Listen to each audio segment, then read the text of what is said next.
Do you want to start, Kyle, or do you want me to start?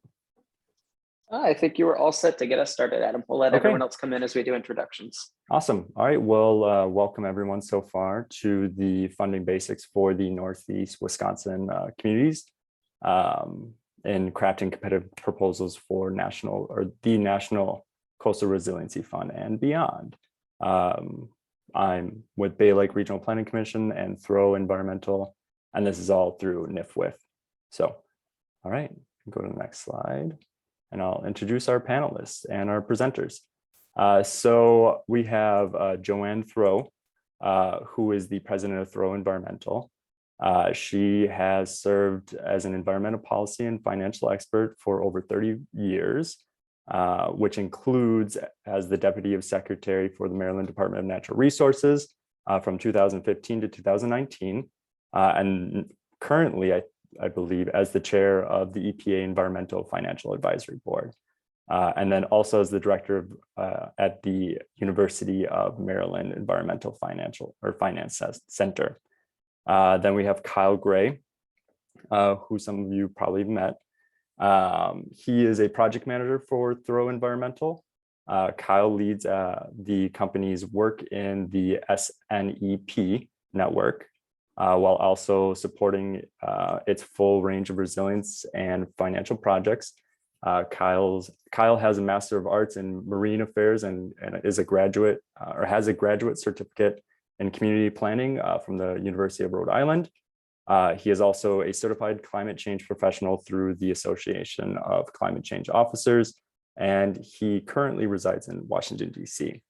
Next, we have myself. I am the environmental planner at Bay Lake Regional Planning Commission. I have a bachelor's degree from the University of Stevens Point in natural resource planning. I have a master's, or I'm currently working on my master's degree in public administration from the University of Milwaukee.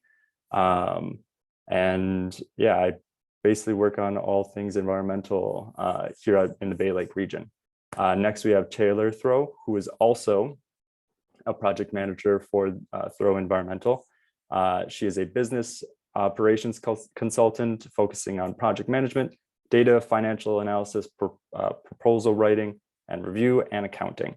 Prior to work at Throwe Environmental, Taylor worked as the chief operating officer and secretary specialist for a government contractor managing over 30 contracts with the federal government.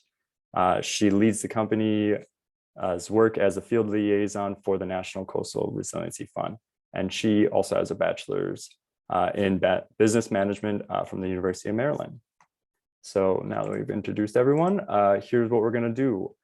So right now, we're going to go through the funding basics for the National Coastal Resiliency Fund, and then we're going to overview and apply the basics, and then we're just going to have a question and answer session for the audience. And then the goals of today is just to learn about the funding basics and then overview the actual fund and then applying tips for when applying for the fund, and then tying this all into sustainable financing.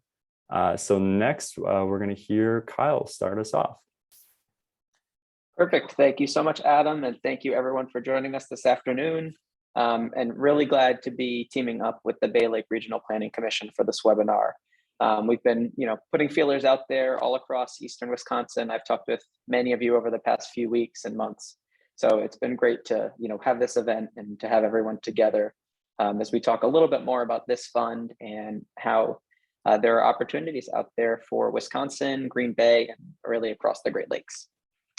So I will begin us today covering some tips, tricks, and lessons learned, really just when applying for resilience grants in general. So I'll cover that for the first few slides, and then Joanne will pick it up after that as we dive a little bit deeper into the NCRF.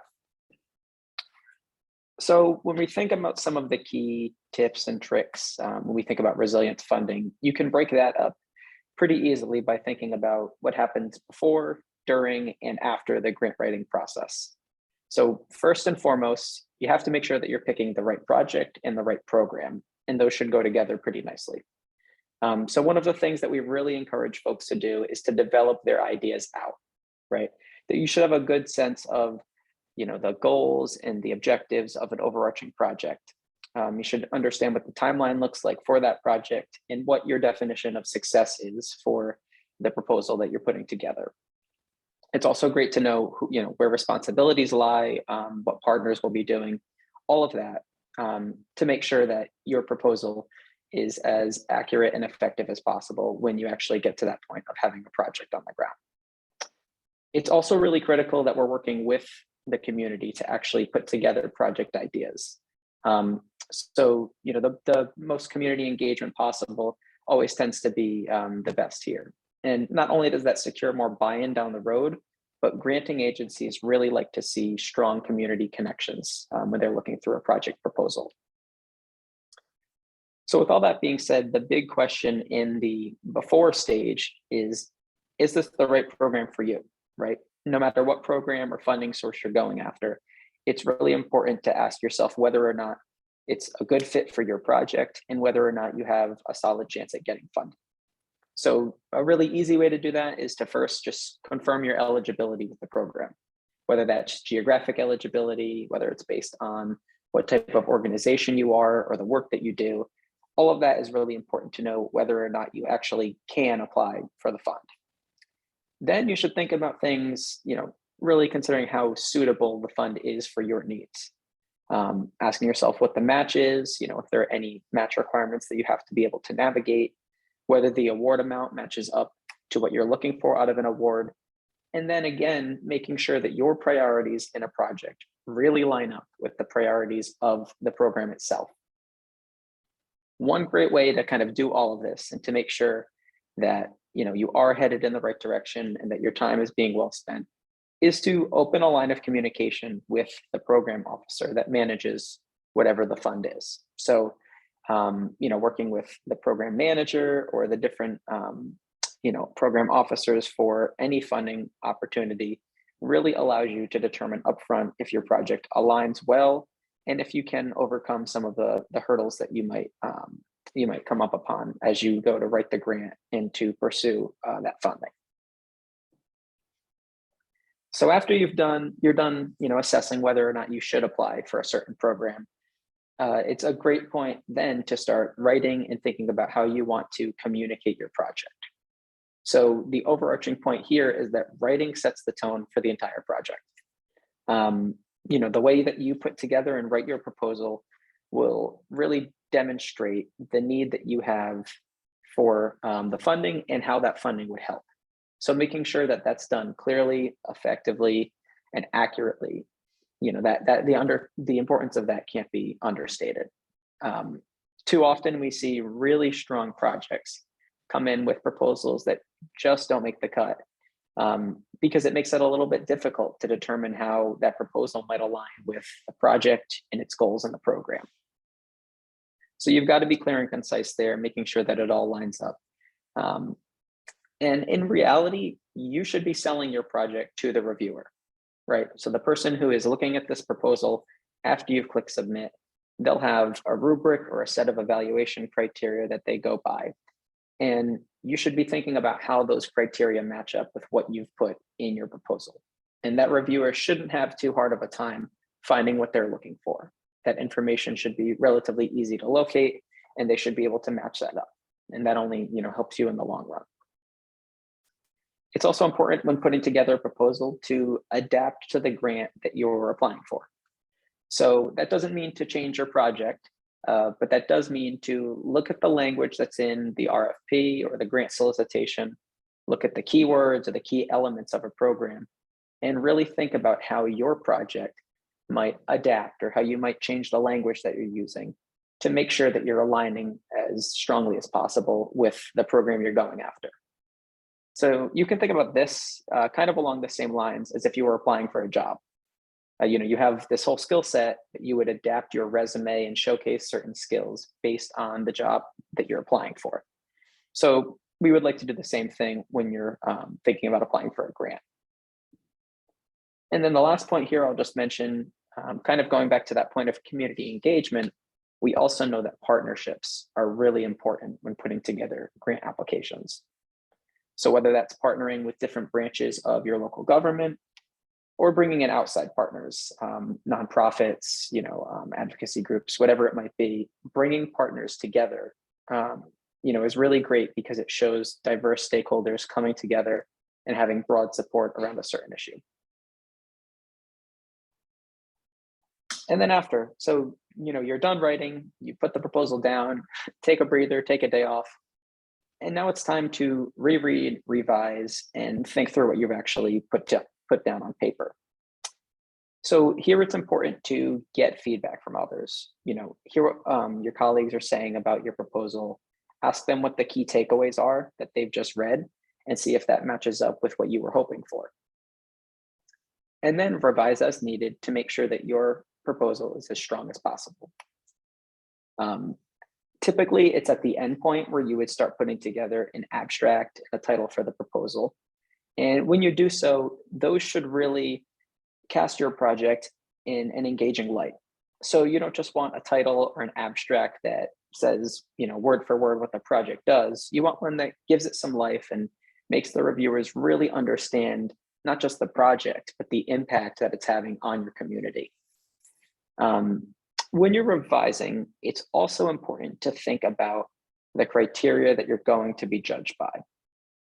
So if you have that RFP, if maybe there's a rubric that comes with the grant opportunity that you can, score yours by, look back at that rubric, look back at those criteria and see, compared to your proposal, if you can pull out the strong points of your project, if you can start to grade yourself on that rubric.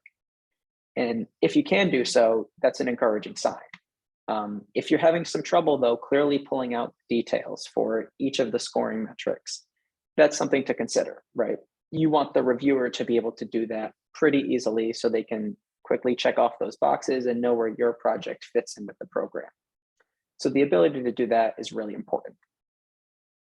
And then lastly, if you don't get funded, that's perfectly fine. The majority of projects won't, just by the nature of how funding programs work. But we do know, and research has shown, that reapplying for grant programs dramatically increases your odds of getting funded. So with that, it's okay to recycle proposals.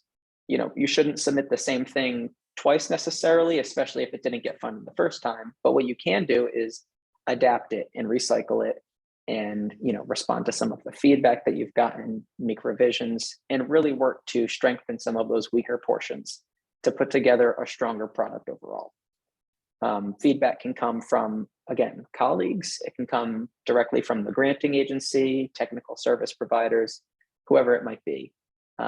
But really thinking about how you can repurpose a proposal, build on some weaknesses that might have been there, and leverage that to put together another strong application always tends to be more effective in the long run.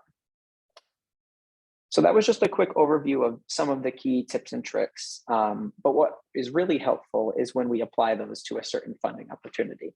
So the name of the game today is the National Coastal Resilience Fund, of course. So I'm going to pass it to my colleague, Joanne Throwe, who will give us an overview of the NCRF program and start to apply some of those tips that I just covered to NCRF.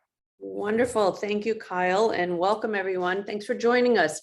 We give out these tips because it doesn't matter if you've written, 100 proposals. It's always good to refresh your memory, to remember the perspective of the funder and what they might be looking for. And honestly, everybody might be on this, not just about looking for the funding opportunity, but really trying to organize within your community, within your organization, where your priorities are. And I'm hoping that resilience is part of your priorities. And looking at this fund, I'm so excited to be able to tell you more about this fund in detail, some information to share. So I'm going to start having Kyle advance the next slide. So we're talking about the National Coastal Resilience Fund. So hopefully you'll see NCRF in here, just for the sake of brevity on the slides. That's what we're talking about. And you're probably saying, so who's Throwe Environmental and why are they doing this? Well, NFWF, National Fish and Wildlife Foundation, who manages this Coastal Resilience Fund, has reached out to us. We are field liaisons for them, and we're excited to be doing this. We focus on climate resilience planning and financing, and what a great way to help the country move forward on actions and ways to prioritize investments in their community. So our role is really to help with this fund and promote climate resilience through the NCRF, the National Coastal Resilience Fund, and we're working on outreach. So that's why Throwe Environmental is here talking to you today. NFWF tries to be everywhere and everything to everyone, but we're happy to be able to help support and spread the good word. And if you have not applied before to NFWF, National Fish and Wildlife Foundation, they have some amazing programs. So, beyond this, so please keep your eyes out and visit their website. But right now, we're going to take what Kyle talked about, some of those tips, and apply them here. And I'm really, before we started, big thanks to the Bay Lake Regional Planning Commission for hosting this. Before we started, they were saying how much,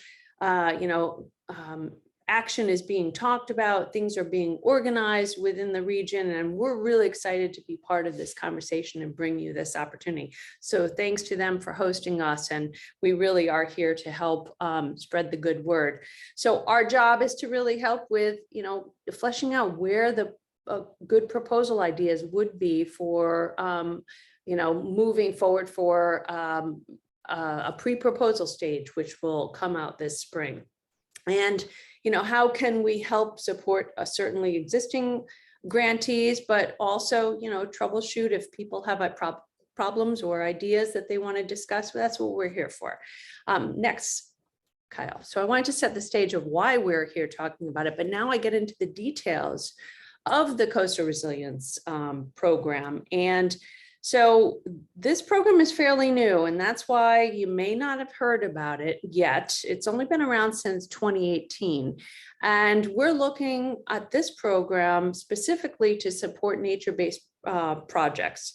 So there are various programs out there that are just focused on the gray infrastructure piece.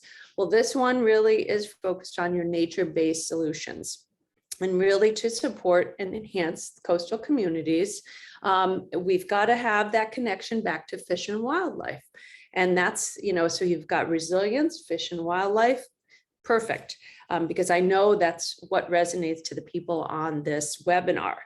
Now, here's the interesting piece. I want everybody to pay attention to this. Normally, this fund is about 30 million, give or take, every year coming in for investments. And now, because of the infrastructure bill that has passed recently, we are at $140 million available in 2022. So you heard that right, $140 million available. So now I've got everybody's attention. They're paying attention. That still means that you're looking to develop quality projects that, 140 million across the country, we want it to go as far as it can, but we want to make all of you who are giving us your time today be as competitive as possible in your projects. So we are looking at opportunities, of course, with this fund to, leverage federal funding. And you'll see the partners on this particular slide where you've got NFWF coming in and NOAA coming together and Department of Defense, EPA, AT&T, others, they're coming together to develop this fund. So, this is your opportunity to really think about coastal resilience in your community and thinking ahead of when the announcement comes out of how best to, take advantage of this wonderful opportunity to move your community forward. Next, Kyle.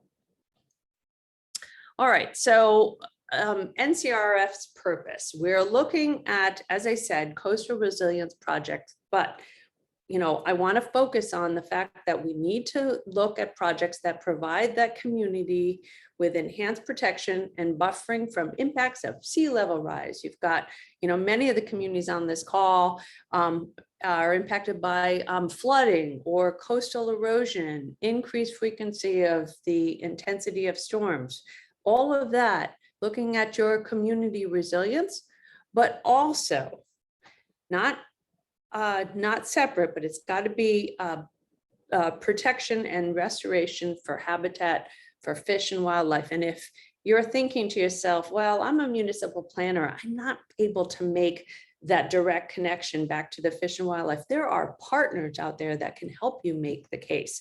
Because more than likely, if you're doing some type of enhanced protection for your community, some nature-based solution, there will be that connection to fish and wildlife. So sometimes we hear, I'm not quite sure what they are. We'll reach out, ask those questions, look for partnerships. Kyle drove that point home in his slides. And, we can't say enough about building partnerships. It makes you more competitive too.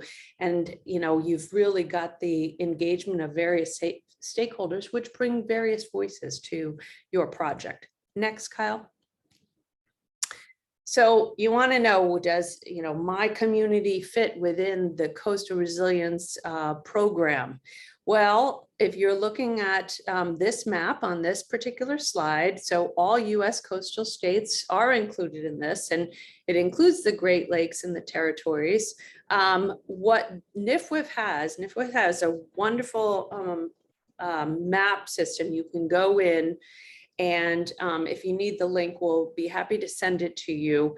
But you can go in and put your particular community in your area you'd like to focus on and see in this orange area whether it fits or whether you're way outside the boundary. So, they make it easy for you, put the information in, and it will pop up whether it's within the area allowed for this particular fund. Next, Kyle. So who's eligible? It's pretty typical across the board on the type of eligibility, which is your state, tribal, territorial agencies, your municipal governments, your nonprofits, educational institutions, and this one, which is, unusual, that they do allow for those for-profit organizations to be able to apply. Now, also very typical for most grant programs, federal agencies or employees of those federal agencies should not be applying, but they can partner with your group. That would be a wonderful partner if there's, a organization, entity that is working in your community and you'd like to engage them in your project. That's wonderful. So next slide, Kyle. I want to just mention a few things that I want you to pay attention to. Kyle went through some of the basics on, making a more competitive proposal, right? But as it relates to this particular fund, we're looking to invest in nature-based solutions, right? And Kyle's going to go in a minute here, the very specifics on the categories of what you can consider, but I want to make a point that you've got to make that community resilience connection. What is that benefit to your community? And, are you trying to control erosion or reduce flooding, and how is that going to impact your community? Also, keep in mind that stakeholder engagement is really important. I've been doing this long enough with resilience planning and investment, and the voices of the community or leadership within your community, it's just a very important aspect of this. If you could think through the stakeholder engagement piece, it really makes for a stronger proposal. So again, I'm going to drive this point home over and over, that clear connection, that benefit to fish, wildlife, and habitat. It is National Fish and Wildlife Foundation after all. So with that, I want Kyle, next slide, Kyle. A couple more things to pay attention to on the evaluation criteria. So Kyle did mention, the point about things that make a good proposal and partnership and engagement, making this easy for your reader. whoever is evaluating your proposal within NFWF, you want to make it as easy as possible, not make it so difficult to find, who the meaningful partners are, how the community is going to be engaged, and how the problem's going to be addressed. How are you going to be able to scale this project and bring potentially innovative techniques or test out pilot techniques on this. This particular fund really does look for innovative opportunities and transferability. What works in one community, they'd love to be able to share those results with other communities or other regions. So, think through that of how something so unique that you're doing, so important, we can share and spread the good word. That's always very helpful. And then lastly, we'll make this point, it should be on every grant program out there, but we want to make this point specifically that, these programs, think about how you can include benefits to the underserved communities within your proposal. Always so important to do, but we want to make that point. That is part of the evaluation criteria. So Kyle, I think you're coming up next. If you want to cover this piece, I'll turn it over to you. Thank you so much, Joanne. So Joanne just covered some of the kind of key overarching components to this NCRF program, but the one kind of fundamental part of the program that we haven't touched on yet are the actual categories that you can apply in. So there are 4 different categories at the moment. One of them is a planning level grant, and then the latter 3 are all project level grants. So what's really important to note here, and we'll go through each of them one by one, is that applicants should only pick one priority category, and that will be based on the desired outcome for your project. So, we shouldn't be looking at these 4 categories and thinking, how many you can check off with a certain project. Instead, you want to think about what your end goal is with the project, and then you should apply based on that end goal. It is important also to note here, though, that this is a pipeline, and it's structured as a pipeline on purpose. If you get funded multiple times through the life cycle of a project, this pipeline would work to kind of push you in that direction, right from start to finish. If you choose not to apply, or maybe if you apply for one grant and you forgo applying for a couple of years and come back 4 or 5 years later for the actual implementation of a project, that pipeline, again, exists to walk you through the different steps and move you from planning all the way to implementation. So there's some thought that went into this, and it really is to move communities in the right direction to getting resilience projects on the ground. But with all that being said, again, we only pick one category, so we will go through each of those to show you what all of the different priorities consist of. So first, we've got community capacity building and planning. And this is definitely an introductory category for folks to come in through. Typically, projects here tend to average about 2 years in length. And in this upcoming RFP for 2022, it's estimated that average awards will tend to range from $300,000 to $350,000. Now, Joanne mentioned the kind of influx of funding that's coming from the infrastructure bill that just passed. So we anticipate that there will be increased average awards this year. So those numbers have gone up a bit from last year. But all that being said, these are average estimates, right? So this will vary based on the size of a planning area in a given project, the scope of work, the number of partners that are engaged, all of that. So these are some rough guidelines to go by, certainly not set in stone. Again, though, we're working towards an outcome, right? And the outcome here is a plan, a community-led plan with prioritized nature-based strategies to improve resilience and fish and wildlife habitat. And a selection of potential projects should that plan be carried out. Really key to this step is stakeholder engagement. And that'll come up in each of the 4 categories, but in this one, it is front and center. Making sure that the stakeholders in a community are at the table for these capacity building exercises. It's so key for this step of the NCRF. And again, working towards planning resilience projects that are including nature-based solutions. Last thing I'll say on this category is that it is a little bit newer for NCRF. So this one didn't exist, 3 or 4 years ago. And the reason for putting this category in the program is to meet communities where they are. So that capacity building or planning activity, that can take a couple of different forms. It can work to meet communities, as they look to collect data on ecological or socioeconomic issues. It can work to get baseline information for planning. NFWF is flexible here. So the big takeaway on that should be, this is the category for you to identify your needs and to start moving forward in that pipeline to identify potential projects and how you would carry those projects out.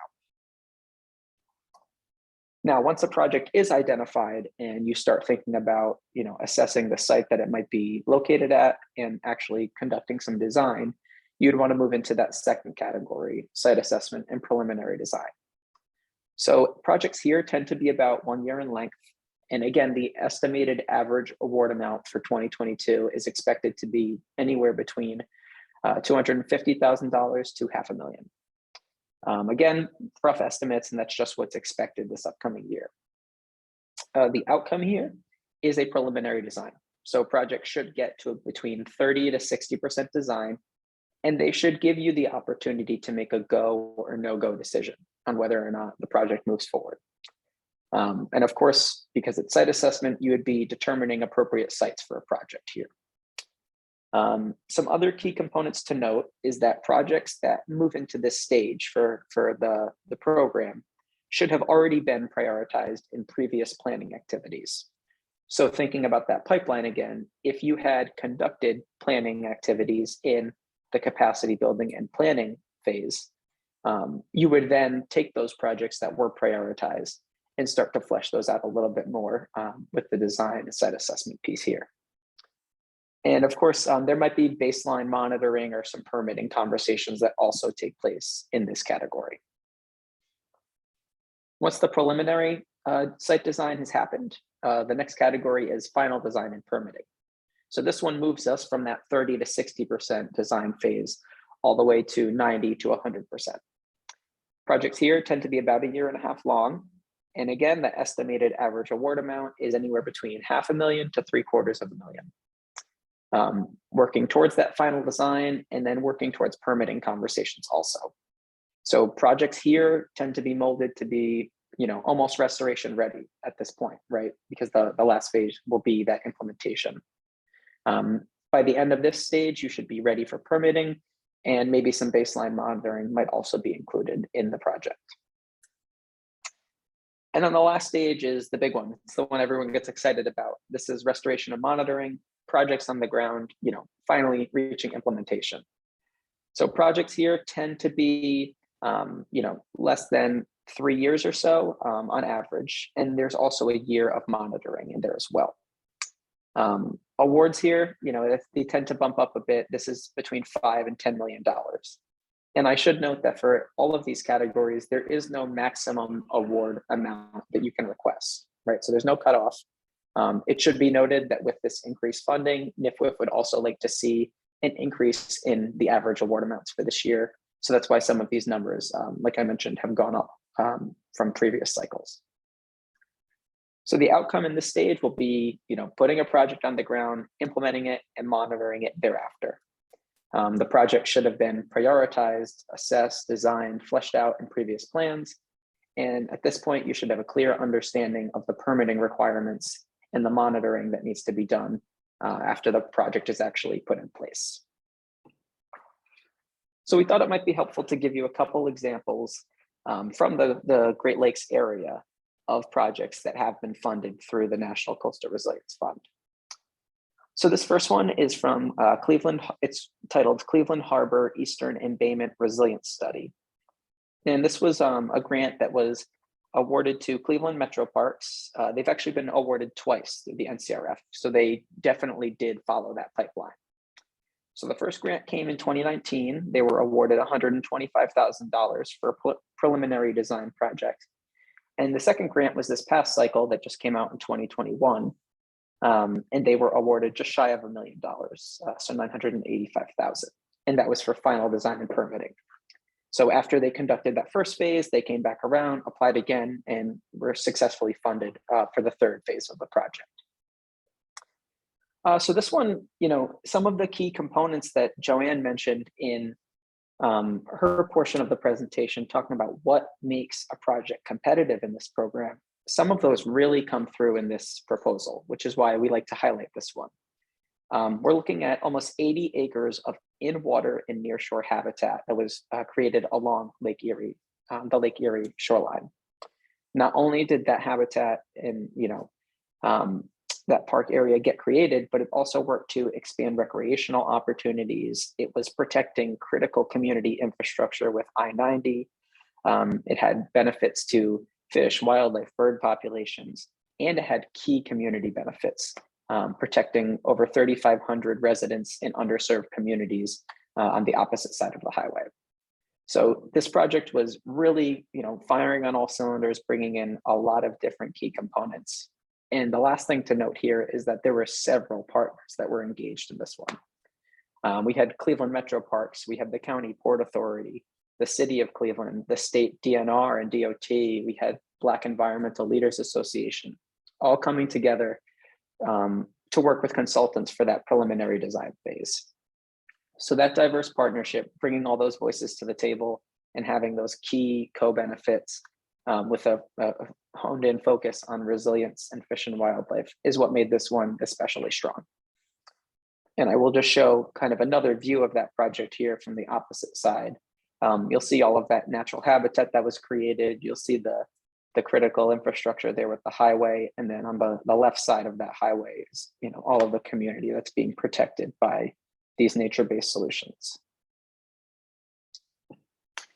And then our second example is titled Reducing Storm-Related Impacts for Lake Superior Coastal Communities Through Habitat Restoration.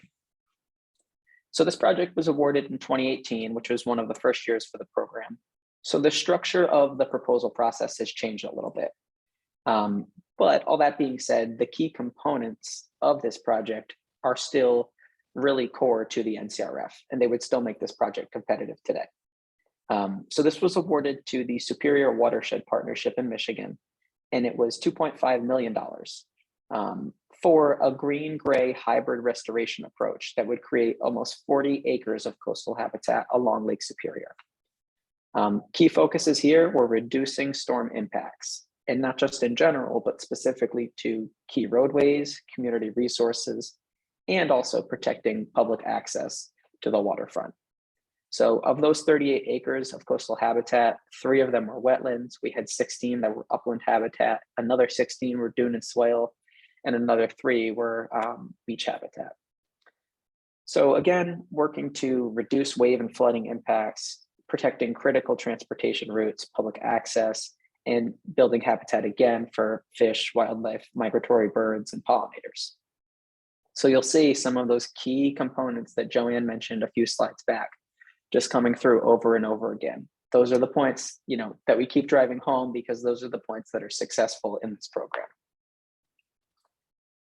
So all of that kind of builds us up to this last slide where we can think about how to connect resilience funding and funding from the NCRF to, sustainable funding opportunities that are available through climate financing also. So a lot of the time funding and financing are looked at separately, but they really should be approached together because in tandem, they make communities very well positioned to secure investments and to put projects on the ground. So for example, grants are a great way to pilot approaches that can then be scaled up through financing, right? Testing out one project maybe as a demonstration site or in a limited geographic area, that project can then be expanded and transferred across, a broader geography when there's a sustainable financing stream coming in. Financing can also be used to generate matching funds. So some grant programs have strict requirements on match. And if that's the case, financing from a community's enterprise fund or some other source can be tapped into to respond to meet that match requirement. And then less formally, financing also signals your commitment to resilience in your community. So if a granting agency sees that you've put in the mechanisms and the streams necessary to make sure that you've got dollars continuously coming in to support climate resilience, that's a green light to show them that you're serious about the investments that you're making in resiliency. And then lastly, financing is stable. It's dedicated, it's there over time to help you and your community take on climate investments and allowing you to set your own priorities. So thinking about how funding dollars can come in to support financing and vice versa really tends to help communities be the most effective they can when pursuing resilience investments. So with that, that is all we've got for slides. I'll leave this one up on screen for a few seconds.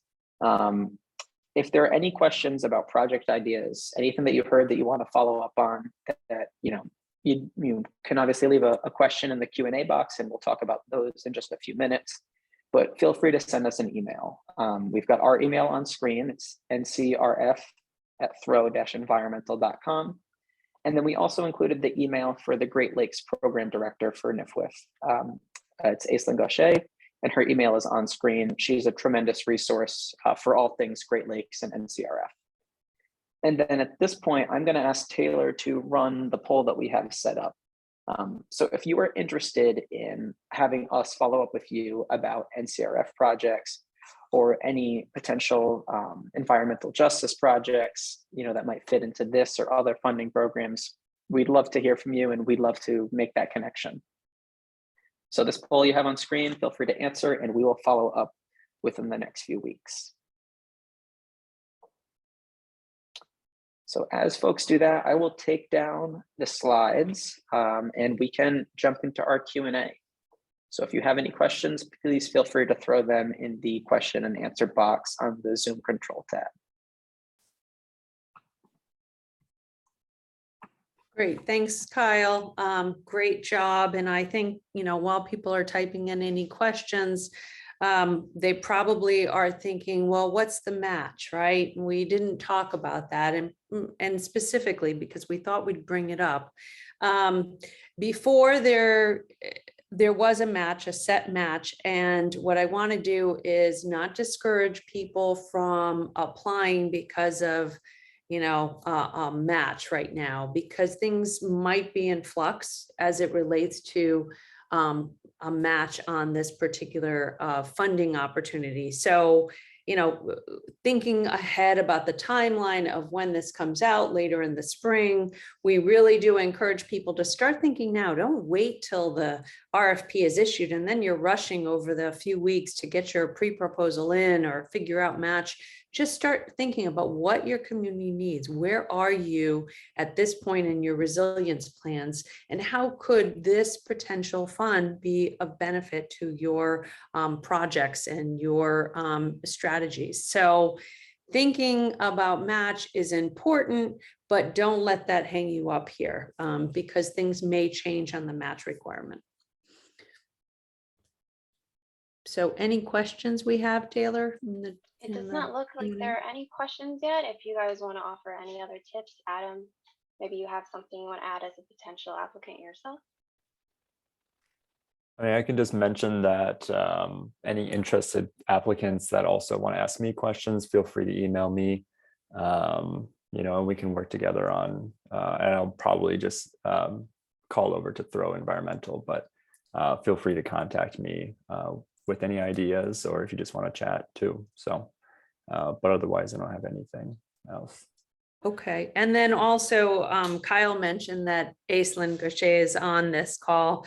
NFWF has some amazing people working with them, and my goodness, she's top notch. She's actually on this webinar and listening and hoping that we're going to see some really strong, good applications and people will be working together. So Kyle did give you her information, and I do hope you, consider a good application, thinking through, working with partners on what might be of interest and supporting your efforts moving forward. So we're all here for you. We look forward to hearing from you, answering any questions, and those who answered the poll that they'd like us to follow up. We'll be in touch soon and see how we can answer any specific questions that you have. Looks like we have two questions. I will answer the first question, which is that we will be sharing this presentation after we close. It'll be on our website and also on our YouTube channel. So we can also provide a link after the session, or Kyle, if you don't mind typing that in to the Q&A box where they can go afterwards to see the recording. The next question is scoring improved by referencing benchmarks in a 9-key element plan? I'm sorry, say that again, Taylor. Is scoring improved by referencing benchmarks in a 9-key element plan? Huh, that's an interesting. I think we might have to get back to you on that one. Yeah, that's an interesting question. So yeah, we'll follow up. I have to check back with NFWF on that particular question. I don't want to steer you wrong by answering it incorrectly. Anything else, Taylor? Not yet. Taylor, I see Aceland raised her hand. Maybe she has some feedback on that 9-key element plan. Oh, sure. Hi, everybody. This is Aceland Gaucher. Thanks so much for the shout out to the Throwe team. This is so great to meet everyone and to be part of this discussion. I do have a quick comment on the 9-key element plan question. And it's that, the context for your proposal is really important. So if you are in a situation where your project is going to directly address some of the concerns in a 9-key element plan or contribute to those objectives, it's important that you let us know that that's the case. There is no specific call out in a NFWF rubric that references the need to have such a plan in place for projects to be competitive. However, if it's the case for your area, that context and that strategic relevance is really important. So please let us know if there are any broader strategic plans, active 9-key element plans, consent decrees, other things like that that are going to influence your project overall.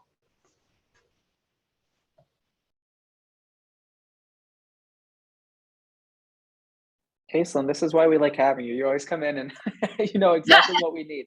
Thank you so much. Happy to help. Appreciate the feedback on that. Like we mentioned, Aceland is such a great resource for everyone. So, definitely reach out to her if you have questions related to the Great Lakes specifically. Joanne, maybe it would also be helpful to run through the timeline for this program. I know you mentioned the pre-proposal and the full proposal. So maybe just to give folks a little more on that. So we don't want to put anything in stone because, we don't have a specific date. NFWF usually puts this out in the springtime, early spring. So we will certainly, we have your email and we could certainly send you that information as soon as it's out. But again, thinking about early spring, what do you need to do now to get ready for that? And a pre-proposal is pretty simple. Out of all the proposals out there that the grant programs, this one's, fairly straightforward. It's just a few pages and they give you a nice template to make it as easy as possible for the pre-proposal and how you have to think through your project ideas. And then if you are invited for a full proposal, that's usually by late spring, beginning of summer. And then awards are usually made by, announcement is made sometime late fall. That's typically the timeline. No guarantees of if it will stay on that track, but we anticipate at this point it will. Then I'll just add on to that, Joanne. You said that, we can send folks the announcement and keep everyone up to date. So I just put a link in the chat for anyone who'd like to sign up for email updates from our team. You have the opportunity to sign up about NCRF or for the general Throwe newsletter. You can follow that link and we'll put you on that mailing list. Yeah, and we do like people to want to know about this fund, so we're encouraging you to, ask any questions you might have, get into any details we can help. We are trying to certainly cover the country, but giving extra attention to the Great Lakes because you are all so special and doing such great things. So, thank you for giving us your time today. We really appreciate that. And we hope to, continue to send you information as we have it. So with that, Kyle, if there's no more questions. Yeah, I'm not seeing anything else. So with that, maybe we'll give it another 30 seconds or so while we wrap up, but we can close out a few minutes early and give folks a few minutes back in their day. So, thank you everyone for taking the time to join us. You have our emails, you've got website links, anything you might need to reach out. So please don't hesitate to. And then those who said yes to the poll questions, we will be in touch, like I mentioned, over the next week or so.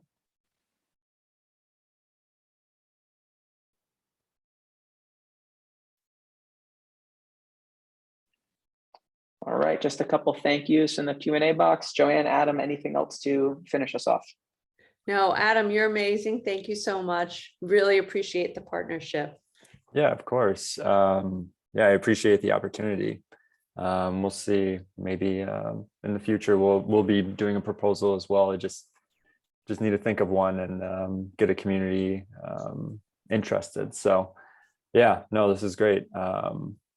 Yeah. Okay, keep up the great appreciate work, it. everyone, and thank you for joining us today. Really appreciate it. Bye-bye. Thanks, everyone. Have a good afternoon.